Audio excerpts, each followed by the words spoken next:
दोस्तों, आज हम इस वीडियो में बात करने वाले हैं information and public relation department Himachal Pradesh में ड्राइवर का जो पेपर हुआ है उसके संबंध में आज उसकी हम आंसर की है वो सॉल्यूशन करेंगे। इस पेपर को पूरा देखेंगे क्योंकि दिल्ली पुलिस ड्राइवर की वैकेंसी आ रही है, तो इसमें यहाँ से काफ़ी सारे प्रश्न वो पुटअप हो सकते हैं और आपके लिए ये काम का है, वो साबित हो सकता है। तो आज इस वीडियो में जो माना कि 17/4/2022 को जो एग्ज़ाम पेपर हुआ है हिमाचल प्रदेश में, जिस विभाग के बारे में मैंने बताया यानी कि information and public relation department Himachal Pradesh में ड्राइवर की पोस्ट के लिए पेपर हुआ है, इस पेपर को आज हम देखने वाले हैं। आप देख सकते हैं पोस्ट ऑफ ड्राइवर। तो एक दोस्त ने ये पेपर मेरे पास में भेजा है। तो सबसे पहले क्वेश्चन पर हम देखते हैं। तो जो इंग्लिश सेशन के स्टूडेंट है उनके लिए आप यहाँ पर ये देख सकते हैं, या इंग्लिश सेशन के स्टूडेंट के लिए मैं अलग से वीडियो है वो बना दूंगा। सबसे पहले हिंदी सेशन के लिए देख लेते हैं हम। सड़क पर गाड़ी चलाने के लिए शिक्षार्थी खालिस्तान केवल वाहन का पंजीकरण प्रमाण पत्र है, व्यावसायिक निर्देश लिया है, एक वैध शिक्षार्थी लाइसेंस है, 12 महीने के भीतर ड्राइविंग टेस्ट के लिए आवेदन करें। तो इस पहले प्रश्न का जो राइट आंसर हो जाएगा, एकदम सिंपल प्रश्न है, एक वैध शिक्षार्थी लाइसेंस हो। आप सभी को पता है कि शिक्षार्थी लाइसेंस होता है। इसके संबंध में मैं कुछ फैक्ट आपको बता देता हूँ जो बार बार एग्जाम में पूछे जाते हैं। इसकी वैलिडिटी आपके 6 माह तक होती है, लेकिन इसकी लाइसेंस के लिए आवेदन करने के लिए बात करें तो 30 दिन से लेकर 180 दिन तक रहती है। 2 चीज़ें आपको याद रखनी है। इसके अलावा शिक्षार्थी लाइसेंस वाहन तभी चला सकता है जब उसके पास में एक स्थायी लाइसेंस प्राप्त कोई ट्रेनर पास में बैठा हो, और मतलब कि किसी भी कंडीशन में उपयुक्त वाहन होने पर उसको नियंत्रित कर सके। ऐसी कंडीशन में एक शिक्षार्थी आपके पास में बैठा हो, फिर भी आप यातायात को बाधित करने वाली सड़क पे आप गाड़ी नहीं चला सकते, आप किसी भी चीज़ का परिवहन नहीं कर सकते। केवल आप लर्निंग लाइसेंस हैं वो गाड़ी सीखने के लिए वहाँ चला सकते हैं। आप किसी यात्री को नहीं ढो सकते, किसी माल का परिवहन है वो नहीं कर सकते। इसके अलावा जो परिवहन वाहन होता है उसके आगे और पीछे एल आकार का एक बोर्ड होता है। एल आकार का क्या, एक चौकोर एक बोर्ड होता है जिस पे एल लिखा होता है। क्या लिखा होता है? एल लिखा होता है। इस एल का रंग कैसा होता है मैं आपको इसमें उसी टाइप से बना के दिखाता हूँ। एल का रंग है वो रेड कलर में होता है। अब मैं यहाँ बताता हूँ जो बोर्ड होता है, इस बोर्ड की हाइट 18 सेंटीमीटर होती है, चौड़ाई भी 18 सेंटीमीटर होती है, यानी 18/18 का ये बोर्ड होता है। इसका जो बैकग्राउंड होता है, ये बैकग्राउंड दोस्तों कैसा होता है? बैकग्राउंड होता है वाइट कलर का, बैकग्राउंड होता है वाइट, और ये एल का आकार होता है, ये एल होता है रेड कलर में। इस बात का आप ध्यान रखें। अब मैं बात करता हूँ स्वयं जो एल होता है, ये एल इस प्रकार से चौड़ाई में रहता है। तो एल दोस्तों, इस एल की जो ये चौड़ाई है ये 2 सेंटीमीटर रहती है। ये जो विड्थ है, मैं बात करूँ ये विड्थ है, ये विड्थ 9 सेंटीमीटर रहती है, 9 सेंटीमीटर। और ये जो खड़ाई है, ऊंचाई जिसे हम कहते हैं, ये आपके 10 सेंटीमीटर रहती है। तो आपको सबसे ज़्यादा इसमें ध्यान रखना है कि एल जहाँ पर मंडा हुआ होता है उस एल के बोर्ड के आकार क्या होता है? 18 सेंटीमीटर, 18/18 का बोर्ड होता है। एल की हाइट 10 सेंटीमीटर होती है, एल की जो चौड़ाई है वो 9 सेंटीमीटर होती है, और एल का जो मोटाई कह सकते हैं वो 2 सेंटीमीटर होती है। इस बात का आपको ध्यान रखना है। और जो ये आपके एल होता है वो रेड कलर में होता है, ठीक है। पृष्ठभूमि इस बोर्ड की सफ़ेद कलर में होती है। यहाँ से क्वेश्चन है पुटअप बार बार एग्जाम में होते हैं, इस बात का आप ध्यान रखना। क्वेश्चन नंबर 2 हम देखते हैं। निम्नलिखित में से किस प्रकार के चश्मे को रात में वाहन चलाते समय नहीं पहनना चाहिए? आधा चंद्रमा, गोल, त्रिफोकल, रंगावा। तो ऑप्शन नंबर डी इसका राइट आंसर हो जाएगा। रंगावा चश्मा आपको कभी भी नहीं पहनना चाहिए। क्वेश्चन नंबर 3, आपके आंतरिक दर्पण से लटकने वाली वस्तुएं। गाड़ी का जो केबिन होता है, केबिन में आपको रियर व्यू मिरर होता है, आप सभी को पता होता है, जो पीछे का दृश्य देखने के काम आता है। वहाँ पर हम क्या करते हैं, कभी मिर्ची, कभी नमक, कभी लून, जो ये नींबू वगैरह है लटका देते हैं। कुछ मतलब कि सुंदर दिखने वाली चीज़ें हैं वहाँ पर लटका देते हैं। तो ये क्या करते हैं, ये पूछा गया है। अपने दृष्टिकोण को प्रतिबंधित करें, अपना ध्यान विचलित करता है, अपनी ड्राइविंग में सुधार करें, आपकी एकाग्रता में मदद करता है, इनमें से कोई नहीं। तो ऑप्शन नंबर 1 इसमें से ही हो जाएगा, यानी आपकी ये जो दृष्टिकोण है उसको प्रतिबंधित करता है, यानी आप देख नहीं पाते पीछे के दृश्य को, और आपका ध्यान है उसको विचलित करता है, क्योंकि आप सुंदरता के लिए उसको बार बार है वो देखते हैं। ऑप्शन नंबर 1 इसका है राइट हो जाएगा। क्वेश्चन नंबर हम 4 पर देखते हैं। ड्राइविंग करते समय थकान को रोकने का सबसे अच्छा तरीका क्या है? नाइट में ड्राइविंग से बचें, आराम के लिए रुकें, कोई भार न उठाएं, अच्छी गुणवत्ता वाली विस्की पिएं। विस्की तो आपको कभी भी नहीं पीनी है। कोई भार न उठाएं, ये भार उठाने की आवश्यकता क्या है? और नाइट ड्राइविंग से बचें, यहाँ भी आपको कभी कभी आवश्यकता है, नाइट में भी ड्राइविंग करने की आवश्यकता पड़ सकती है, लेकिन क्या करें, आपको पर्याप्त आराम करना चाहिए। अगर आप नाइट में आप गाड़ी चला रहे हैं तो आपको दिन में या अच्छा है वो रेस्ट आपको ज़रूर करना चाहिए। तो ऑप्शन नंबर आपका इसमें हो जाएगा बी, आराम के लिए रुकें। प्रश्न संख्या 5 हम देखते हैं। इनमें से कौन सा कथन सत्य है? सत्य बताना है। पैदल चलने वालों को सड़क पर कोई विशेष अधिकार नहीं है, गलत कथन है, अधिकार होता है। आपको केवल जेब्रा क्रॉसिंग पर पैदल चलने वालों को रास्ता देना चाहिए, ये कुछ हद तक सही है। पैदल चलने वालों के पास अनियंत्रित पैदल यात्री क्रॉसिंग पर रास्ते का अधिकार, बिल्कुल दोस्तों, यानी कि जेब्रा क्रॉसिंग पर भी होता है, और जहाँ पर अनियंत्रित पैदल यात्री क्रॉसिंग है वहाँ पर भी पैदल जो व्यक्ति होते हैं उनको निकलने का, सड़क पार करने का अधिकार होता है, तो वहाँ पर भी आपको रास्ता है वो देना चाहिए। तो इसका जो सबसे अच्छा क्वेश्चन हो जाएगा वो हो जाएगा आपके ऑप्शन नंबर सी नहीं होता तो ऑप्शन नंबर बी कौन सही है वो मान सकते थे। ठीक है, आगे हम बात करते हैं। पर हम जो question number B, option number B है, तो यहाँ पर ऑप्शन नंबर बी को हमने इसलिए सही नहीं माना क्योंकि यहाँ पर केवल जेब्रा क्रॉसिंग की बात आ गई थी, केवल जेब्रा क्रॉसिंग। यहाँ पर अनियंत्रित पैदल यात्री क्रॉसिंग को भी इसमें सही माना जाना चाहिए। तो यहाँ केवल शब्द आने के कारण क्या है कि यहाँ पर इसको मतलब सही नहीं माना गया है। ऑप्शन नंबर सी इसमें सबसे बेस्ट ऑप्शन है जो राइट है। प्रश्न संख्या हम 6 देखते हैं। एक पैदल यात्री एक अचिन्हित क्रॉस वॉक में एक अंतरखंड पर सड़क पार कर रहा है तो हमें क्या करना चाहिए। यानी अंतरखंड का मतलब है कि एक इंटरसेक्शन यानी कि चौराहे पर अचिन्हित क्रॉस वॉक यानी जहाँ पर पैदल चलने वालों के लिए चिन्हित सड़क नहीं बनाई गई है फिर भी वो है पार कर रहा है, तो पैदल यात्री को राइट ऑफ वे प्रस्तुत करें यानी कि सही मार्ग प्रदान करें। बिल्कुल सही बात है। पैदल यात्री के रूप में सावधानी से आगे बढ़ें, जे चलना। गति कम करें, पैदल यात्री को चेतावनी दें, कदापि न करें। गति बढ़ाएं, इंटरसेक्शन को पार करें, ये भी गति कभी भी आपको नहीं बढ़ानी है।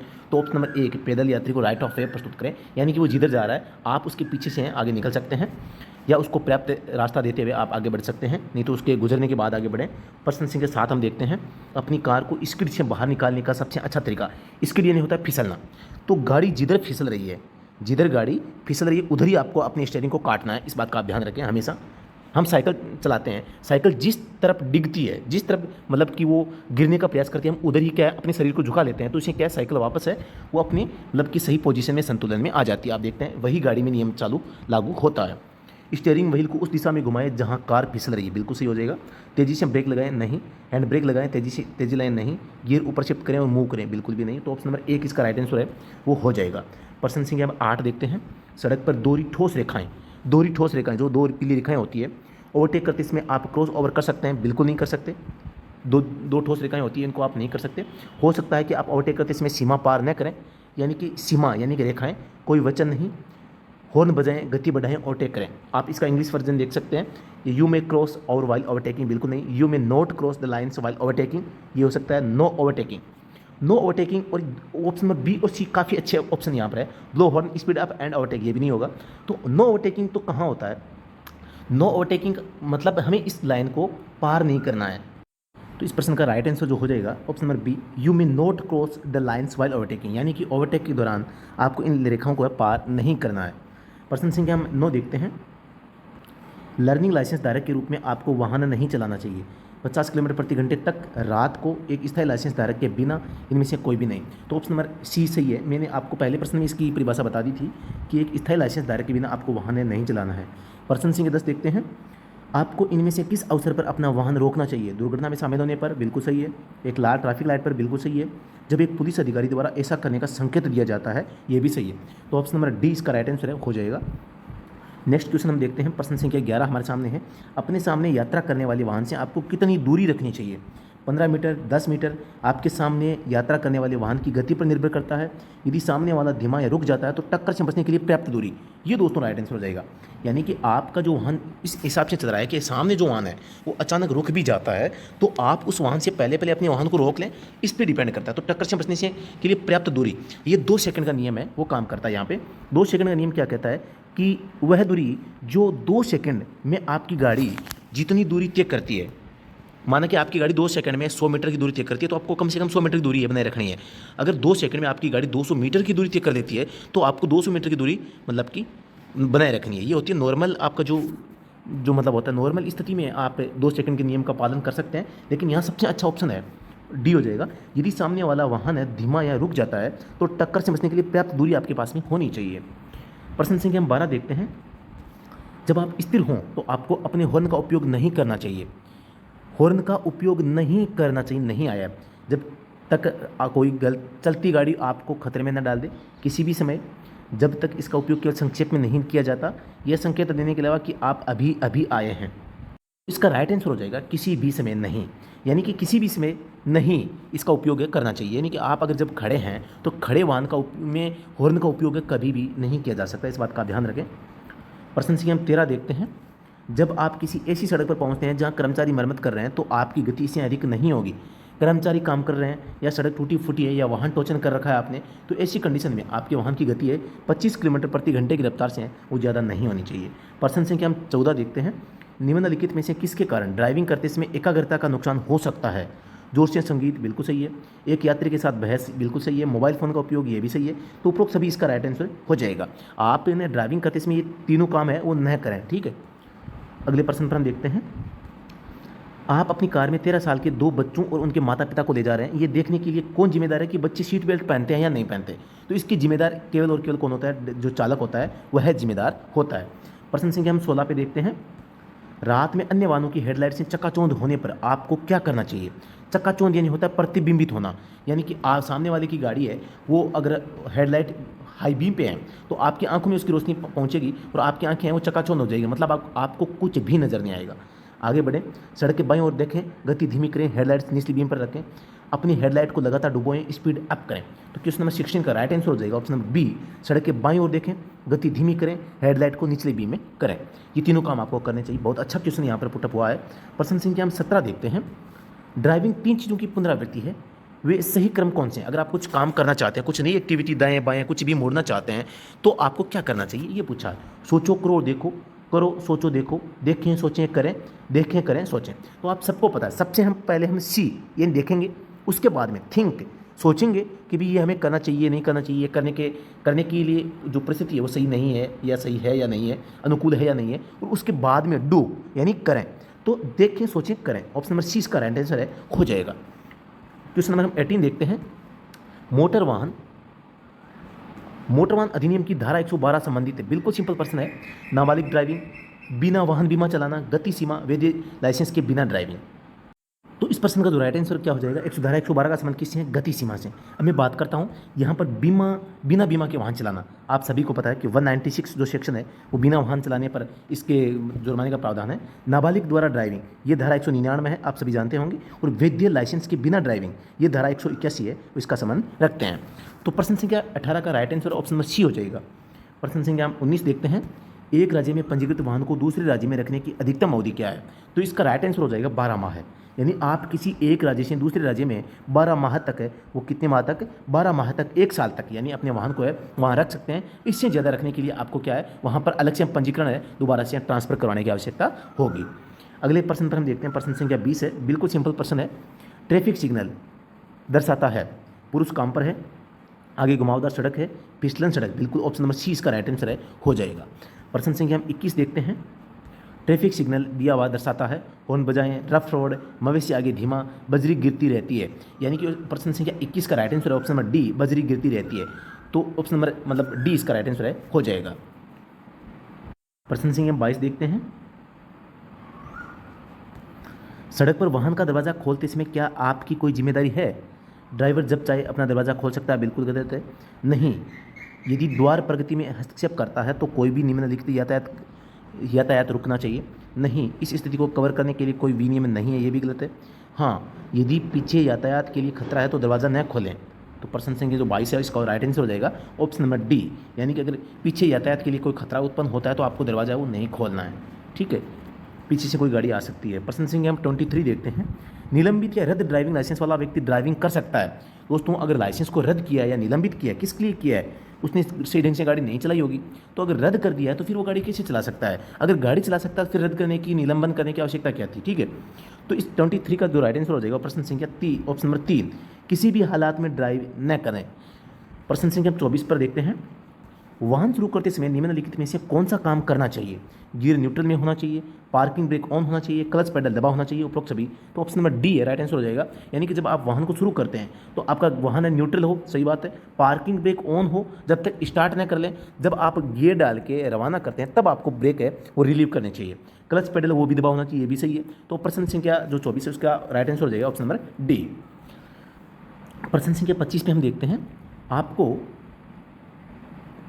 आपको कब ओवरटेक नहीं करना चाहिए? थोड़ी देर बाद बाएं मुड़ने का इरादा है तो नहीं करना चाहिए, एक जंक्शन के पास में आगे का दृश्य अवरुद्ध है तो, उपरोक्त सभी। तो right answer option number D हो जाएगा। यानी कि आप इन सभी परिस्थितियों में अगर आप बाएं मुड़ना चाह रहे हैं, आप ये तो है नहीं कि ये कोई गाड़ी है, आप इसके आगे गए वापस ओवरटेक कर लिया, ओवरटेक करके बाएं मुड़ गए, ऐसा करना नहीं है। एक जंक्शन के पास में भी नहीं करना चाहिए और जहाँ दृश्य अवरुद्ध है वहाँ पर भी आपको ओवरटेक है नहीं करना चाहिए। प्रश्न संख्या 26 देखते हैं। गाड़ी चलाते समय आपने तुरंत रुकने का फैसला किया, हाथ का सही संकेत होगा। रुकने के लिए संकेत क्या होता है? आप सभी को पता है, जो दायां हाथ है उसको बाहर निकालना और लंबवत खड़ा करना, ये आपका हथेली है, इस प्रकार से आपको है खड़ा करना है। आपकी हथेली का मुंह है वो आगे की तरफ रहेगा, इस बात का आप ध्यान रखें। हथेली को नीचे की ओर रखते हुए दाहिने हाथ को जमीन पर क्षैतिज रूप से बढ़ाएं, नहीं होगा। दाहिने हाथ को फैलाएं और कोहनी को समकोण पर मोड़ें और हथेली सामने की ओर, बिल्कुल सही। ऑप्शन नंबर 20 का राइट आंसर हो जाएगा। हथेली सामने की ओर होनी चाहिए, समकोण पर मुड़ा होना चाहिए, यानी कि ये हाथ है ऊपर की ओर। आगे हम प्रश्न संख्या 27 देखते हैं। वैध ड्राइविंग लाइसेंस के बिना वाहन चलाना अपराध है। लाइसेंस के बिना आप वाहन चलाते हैं तो धारा 181 इसका संबंध रखता है। धारा आपको सबको पता है 181 कहती है कि बिना लाइसेंस के वाहन चलाने पर जुर्माने का प्रावधान इसमें है, वो किया गया है। प्रश्न संख्या हम 28 देखते हैं। लर्नर लाइसेंस वैध होता है 6 माह के लिए, 1 महीना, 3 माह, 12 महीने। तो लर्नर लाइसेंस 6 माह के लिए वैध होता है, इस बात का आप ध्यान रखें। नई कार के लिए आजीवन कर, नई कार के लिए आजीवन कर यानी लाइफ टाइम टैक्स। तो नई कार के लिए कार का जो टैक्स होता है वो 15 साल के लिए जारी किया जाता है। यहाँ पर एक चीज़ आप ध्यान रखें, यहाँ पर पंजीकरण प्रमाण पत्र आरसी की बात करता हूँ मैं, आरसी 15 साल के लिए जारी की जाती है। इसके जैसी ही एंड होती है तो उसके बाद में प्रत्येक 5 साल के लिए आपको है आरसी बनवाकर रिन्यू करवाई जाती है। यहाँ मैं बात करूँ टैक्स की, टैक्स भी 15 साल के लिए जारी किया जाता है और टैक्स भी आगे 5 साल के लिए। जितना पंजीकरण रहेगा उतना ही आपका टैक्स है वो भरा जाएगा, इस बात का आप ध्यान रखें। मैं फिटनेस की बात कर लेता हूँ। फिटनेस में यहाँ पर जो होता है, फिटनेस भी इसी प्रकार से ये साथ साथ चलता है, जैसे जैसे टैक्स चलता है वैसे ही फिटनेस प्रमाण पत्र इसके मतलब साथ में रहता है। लेकिन यहाँ पर जो कॉमर्शियल व्हीकल होते हैं, कॉमर्शियल व्हीकल के लिए अलग होता है फिटनेस। कॉमर्शियल व्हीकल के पहले पहली जैसे ही नया वाहन खरीदते हैं तो 2 साल के लिए जारी किया जाता है। इसके बाद में प्रत्येक 1 साल के लिए वो फिटनेस प्रमाण पत्र जारी किया जाता है। हम अगले प्रश्न पर बात करते हैं। प्रश्न संख्या 30 है। रियर व्यू मिरर के लिए मोटर चालक उपयोग करते हैं समतल दर्पण, अवतल, उत्तल, विपरीत। तो इस प्रश्न का राइट आंसर हो जाएगा उत्तल दर्पण। ठीक है, अगले प्रश्न पर हम चर्चा करते हैं। एक परिवहन वाहन को जारी किया गया फिटनेस प्रमाण पत्र की वैधता होती है। एक नए परिवहन वाहन की बात हो रही है। अगर केवल परिवहन होता तो 1 साल होता, लेकिन नए परिवहन की बात करें तो 2 साल, इसका ऑप्शन नंबर ए है, राइट आंसर हो जाएगा। प्रश्न संख्या हम 32 पर बात करते हैं। दूसरे वाहन को रस्सी से खींचते समय मोटर वाहन की गति इससे अधिक नहीं होनी चाहिए। तो मैंने अभी आपको बताया था खराब वाहन को खींचना, टोचन करके चलना, ट्रैक्टर का चलना, किसी पशु को उसके अंदर ढोना, इस प्रकार का अगर आप काम करते हैं तो आपकी गति है वो यानी यदि आदमी काम कर रहे हैं सड़क पे, सड़क का मरम्मत का काम चल रहा है तो आप वहाँ पर 25 किलोमीटर प्रति घंटा की रफ्तार से गाड़ी ज़्यादा नहीं चलाएंगे। प्रश्न संख्या हम 33 देखते हैं। परिवहन वाहन ड्राइविंग लाइसेंस की वैधता होती है 5 साल। 2019 से पहले दोस्तों ये कितनी थी, 3 साल की थी, इसको चेंज करके 5 साल बढ़ाकर कर दिया गया है। अब प्रश्न संख्या हम 34 पे देखते हैं। परिवहन वाहन के लिए शिक्षार्थी लाइसेंस प्राप्त करने के लिए एक व्यक्ति के पास न्यूनतम अवधि के लिए वैध ड्राइविंग लाइसेंस होना चाहिए। कम से कम 1 साल का आपके पास में एलएम भी है वो होना चाहिए। संख्या 35 है। मूर्तिस में आपको किस लेन में होना चाहिए? मूर्तिस में कोई भी लेन, चरम बाएं लेन, चरम दाहिना लेन, बीच की लेन। हम इंग्लिश का देखते हैं, देखिए इंग्लिश में क्या लिखा है। Which lane must be used while making a right turn, यानी कि यहाँ पर राइट टर्न की बात हो रही है।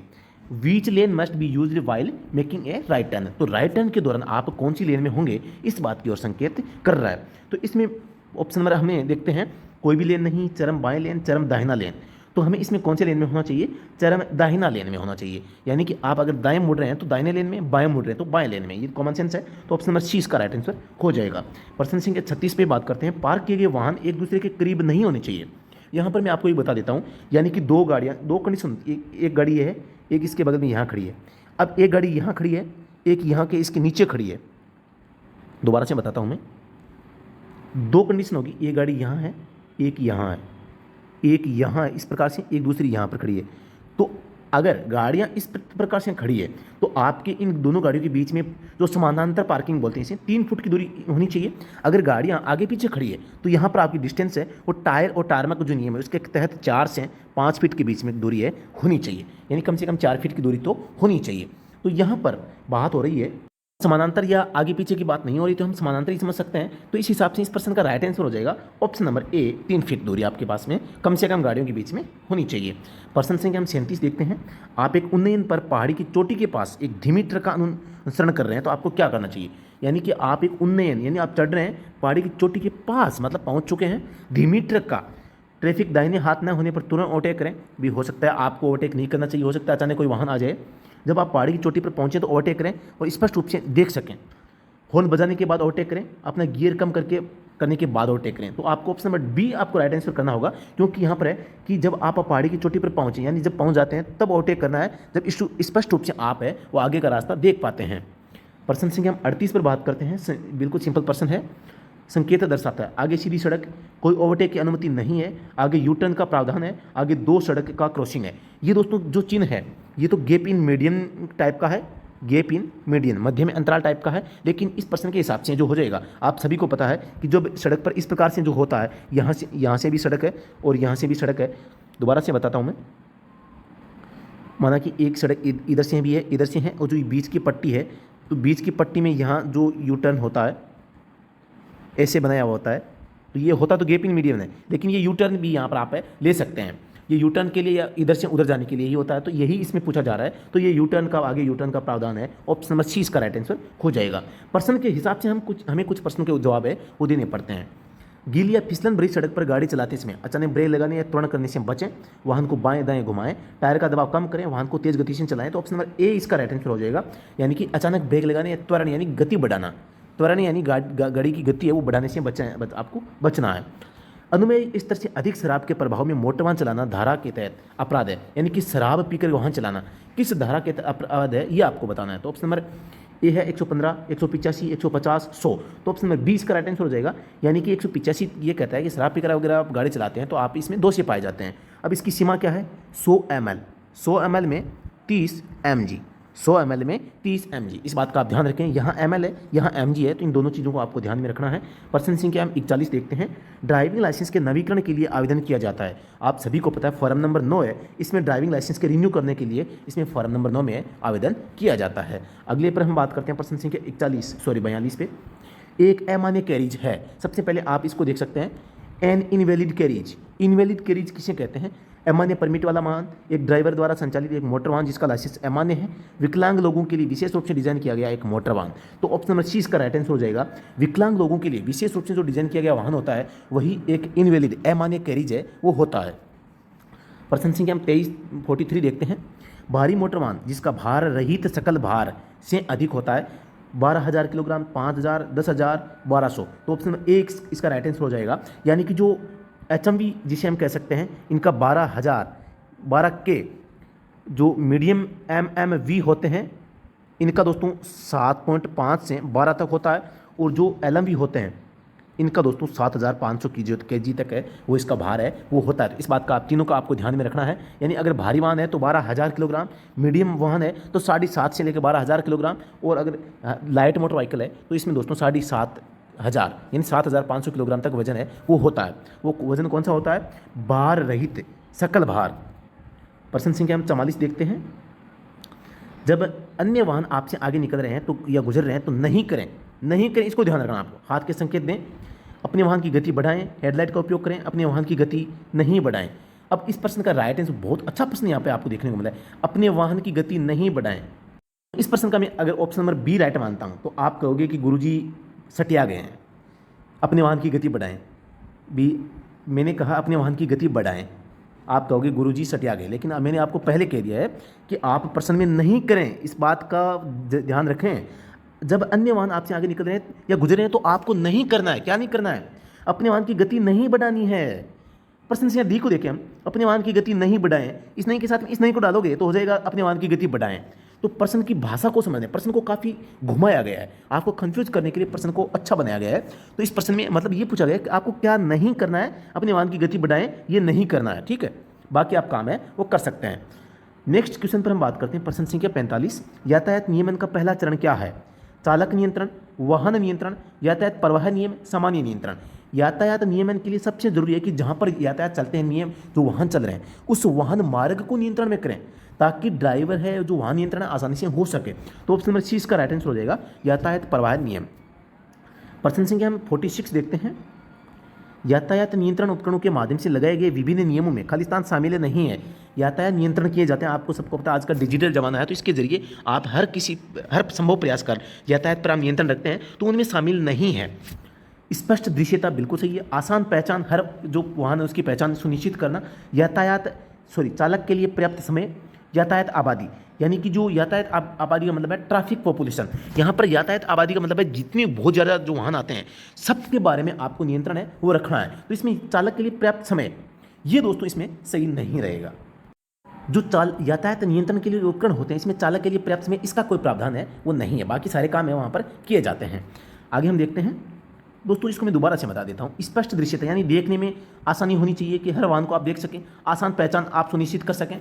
इस प्रकार की व्यवस्था हो कि आप हर वाहन को पहचान सकें, कौन सा वाहन कहाँ से आया है, कैसे आया है, ये उसके रजिस्ट्रेशन हो रखा नहीं रखा है, इसकी जानकारी। यातायात आबादी, इस पर भी आपका ध्यान रहना चाहिए कि कितना ट्रैफिक ज़्यादा है। यहाँ पर यातायात आबादी का मतलब है जहाँ पर सारे प्रकार के वाहन है, वाहन हो गए, पैदल यात्री होगी, सारे के सारे जहाँ जो रोड पर मतलब परिवहन करते हैं, जो चलते हैं, उन सभी को इसमें काउंट किया जा सकता है। तो ये तीनों हो जाएंगे। चालक के लिए पर्याप्त समय ये इसमें शामिल नहीं रहेगा। प्रश्न संख्या 47 देखते हैं। यातायात प्रतीकों को कितनी श्रेणियों में विभक्त किया गया है? बिल्कुल सिंपल है, 3 प्रकार के। आप सभी को पता है। सबसे पहले हो जाए मैंडेटरी यानी कंपलसरी साइन, जिसे हम कह सकते हैं मैंडेटरी या कंपलसरी। नंबर 2 हम कह सकते हैं कॉशनरी यानी कि चेतावनी सूचक। और नंबर 3 इन्फॉर्मेटरी यानी सूचनात्मक संकेत। ये 3 प्रकार के संकेत होते हैं। प्रश्न संख्या 48 देखते हैं हम। गिव वे साइन का है त्रिकोणीय आकार, गोलाकार, अष्टकोणीय आकार, षटकोणाकार। तो गिव वे साइन त्रिकोणीय होता है, फिर भी दोस्तों ये किस प्रकार का होता है? आदेशात्मक संकेत होता है। हालांकि जो त्रिकोण में होते हैं वो कौन से होते हैं? वो चेतावनी संकेत होते हैं। लेकिन यहाँ पर जो गिव वे साइन है वो त्रिकोणीय आकार में होते हुए आदेशात्मक संकेत होता है। प्रश्न संख्या 49 देखते हैं। निकासी समय खालिस्तान द्वारा दर्शाया गया है लाल, एम्बर, हरा, सफेद। क्वेश्चन नंबर 49 बहुत अच्छा प्रश्न यहाँ पर है। निकासी समय अंग्रेजी में देखते हैं। The clearance time is indicated by, यानी कि आपको चौराया खाली कर देना चाहिए। इस चिन्ह को आप किस रूप में दर्शाते हैं? आप सभी को पता है, जब आप स्टॉप लाइन के पास में जाते हैं, इस प्रश्न को मैं दूसरी भाषा में समझाता हूँ। स्टॉप लाइन के पास में जाते हैं, यहाँ पर यहाँ पर जो स्टॉप लाइन है, यहाँ पर जो ट्रैफिक लाइट है बनी हुई है, यहाँ पर येलो लाइट नहीं, अभी कौन सी है? यानी कि ग्रीन लाइट है। ग्रीन के बाद में येलो हो गई। येलो होते ही आप यहाँ इसमें प्रवेश कर गए, तो इस येलो लाइट का मतलब है कि आपको इस चौराहे को जल्द से जल्द क्या करना है? खाली करना है। तो इसमें यही पूछा है निकासी समय, यानी कि जल्दी बाहर निकलो, यानी कि जल्दी बाहर निकलो। ये संकेत किस मतलब रंग में होता है? तो लाल नहीं होता, हरा नहीं होता, सफ़ेद नहीं होता, बचा एम्बर। दोस्तों इसमें यहाँ पर मैं आपको बता सकता हूँ निकासी समय का जो रंग होता है 3 प्रकार का हो सकता है। एक तो हो सकता है एम्बर, एक हो सकता है ब्लू, एक हो सकता है येलो। ये 3 रंग आपके निकासी द्वार के हो सकते हैं, यानी कि कीप क्लियरेंस के लिए ये तीनों रंगों का प्रयोग है वो किया जा सकता है। आप इस बात का ध्यान रखें। तो नेक्स्ट एग्जाम में कहीं पर भी प्रश्न आ सकता है, इस बात का ध्यान रखें।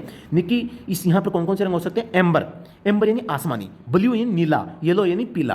तो मैं हिंदी में बात करूँ तो यहाँ पर हो जाएगा आसमानी, यहाँ पर हो जाएगा ब्लू यानी नीला, और येलो यानी पीला। ये तीनों कलर यहाँ पर आपके हो जाएंगे। अगले प्रश्न पर हम चलते हैं। क्वेश्चन नंबर हम 50 देखते हैं। क्लच राइडिंग का अर्थ होता है बार बार क्लच का इस्तेमाल करना, क्लच के बिना गियर शिफ्ट करना, हाफ क्लच पोजीशन को लगातार रखते हुए क्लच ऑपरेशन। क्लच राइडिंग का मतलब होता है क्लच के ऊपर पैर रखकर काम करना। बार बार क्लच का प्रयोग तो आप कर सकते हैं अगर ऐसी सिचुएशन है। तो यहाँ पर हो गया हाफ क्लच पोजीशन को लगातार रखते हुए, यानी लगातार हाफ क्लच का मतलब है आप लगातार अपने पैर को क्लच के ऊपर है वो रख रहे हैं। प्रश्न संख्या 51 देखते हैं। यदि आप एक मोटर दुर्घटना में शामिल है तो आपको कब तक इसकी सूचना निकटतम पुलिस स्टेशन में देनी चाहिए? बिल्कुल सही बात है, 24 घंटे के अंदर देनी चाहिए। ऑप्शन नंबर डी इसका राइट आंसर हो जाएगा। प्रश्न संख्या 52 देखते हैं। संघर्ष के बिंदु को कम करने के लिए कौन सी विधि बेहतर है? एक तरफ प्रवेश को प्रतिबंधित करना, ट्रैफिक सिग्नल का उपयोग, सड़कों का चौड़ीकरण करना, ट्रैफिक को डाइवर्ट करना। तो प्रश्न संख्या 52 का राइट आंसर हो जाएगा ट्रैफिक सिग्नल का उपयोग है। अगर आप करते हैं तो आप मतलब कि दुर्घटनाओं से बच सकते हैं। प्रश्न संख्या 53 देखते हैं। एक चौराहा जो सड़क के विभिन्न स्तरों के लिए प्रदान किया जाता है उसे कहा जाता है ग्रेड पर चौराहा, ग्रेड से अलग चौराहा, चैनलाइज्ड चौराहा, रोटरी चौराहा। अंग्रेजी में देखते हैं। Intersection at grade separated intersection, channelised intersection, rotary intersection. तो यहाँ पर जो राइट आंसर हो जाएगा ऑप्शन नंबर बी इसका राइट आंसर है ग्रेड सेपरेटेड इंटरसेक्शन। यानी कि an intersection that is provided for different levels of road is called. Different level provide करवाता है आपको तो वो होता है ग्रेड सेपरेटेड। डिफरेंट लेवल यहाँ बात आ जाए डिफरेंट और यहाँ सेपरेटेड, तो आपको इस नाम को आपको ध्यान कर लेना है। डिफरेंट और सेपरेटेड इन दोनों का एक ही मतलब होता है। सेपरेटेड अलग अलग, डिफरेंट होता है अलग अलग। तो आपको इस प्रश्न के हिसाब से मैं आपको ट्रिक बता देता हूँ। अगर इस प्रकार का प्रश्न दोबारा से आ जाए तो डिफरेंट लेवल, सेपरेटेड इंटरसेक्शन, ये दोनों एक ही अर्थ है वो देते हैं। नेक्स्ट क्वेश्चन पे हम चलते हैं। यातायात संचालन के लिए सबसे जटिल प्रकार का चौराहा कौन सा है? अनचैनलाइज्ड, चैनलाइज्ड, रोटरी, ग्रेड, अलग।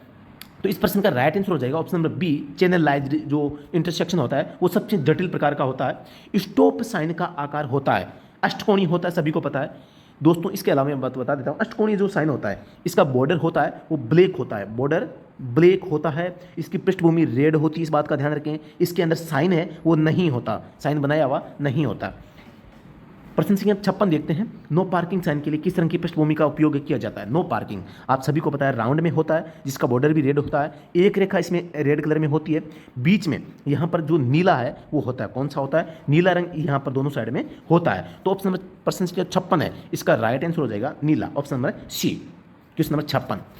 प्रश्न संख्या हम 57 देखते हैं, गति सीमा एक के संकेत होते हैं। गति सीमा मैं आपको बता देता हूँ, गति सीमा यहाँ पर इस प्रकार से होता है, इसके अंदर कुछ लिखा होता है, जैसे 50 लिख दिया,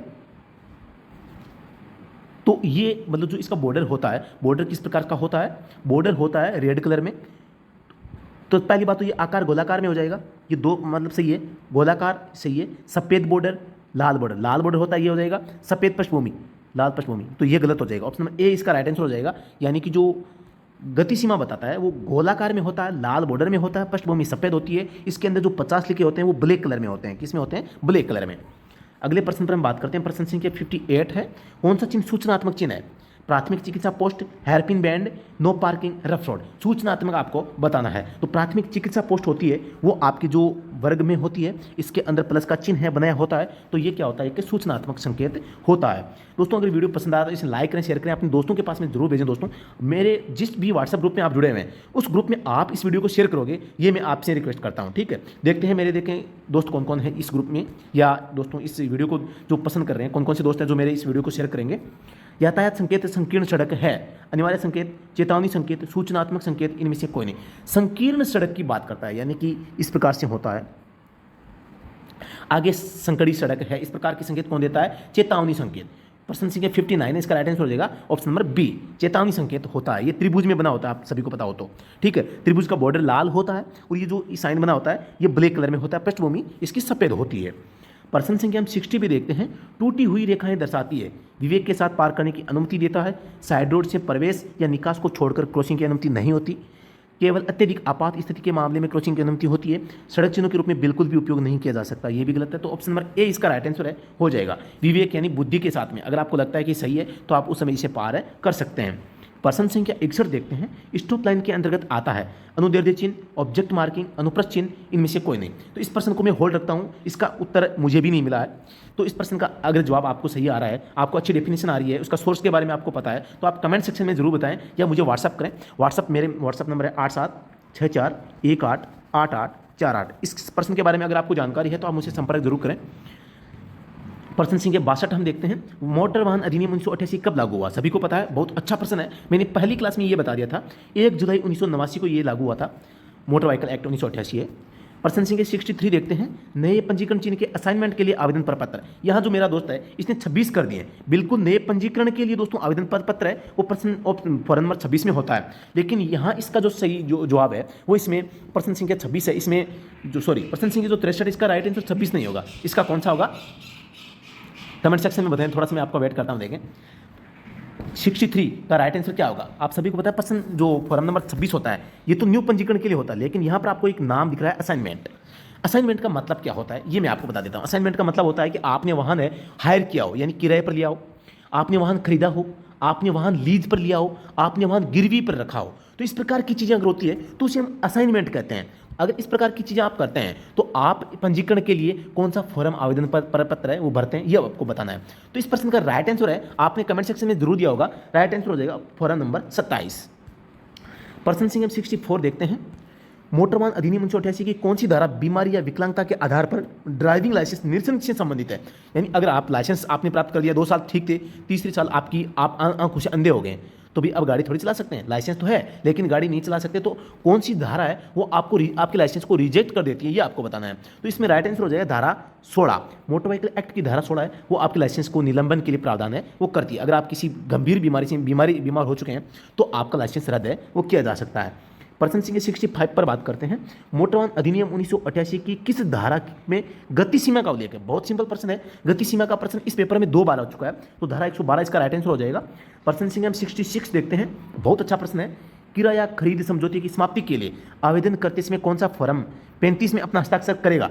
दोस्तों यहाँ पर एक बात आई, खरीद समझौता समाप्ति या किराए पर अगर आप लेते हैं तो इस पहले तो हमने लिया था कि भाई फॉरम नंबर 27 है, वो तो हमने लीज पट्टे पर लिया था, यानी कि हायर किया था, खरीदा था, लीज पर लिया था, गिरवी लिया था। हाइपोथेकेशन यानी कि हमने गिरवी रख लिया था इसको, हाइपोथेकेशन या गिरवी एक ही चीज़ है। तो यहाँ पर तो हमने 27 नंबर फॉरम भरा था, ये तो लेने के लिए। अब हम इस लीज को, इस हायर को, इस गिरवी रखने को, इस हाइपोथेकेशन को हम समाप्त करने के लिए फॉरम नंबर 35 भरते हैं। इस बात का भी आपको ध्यान रखना है।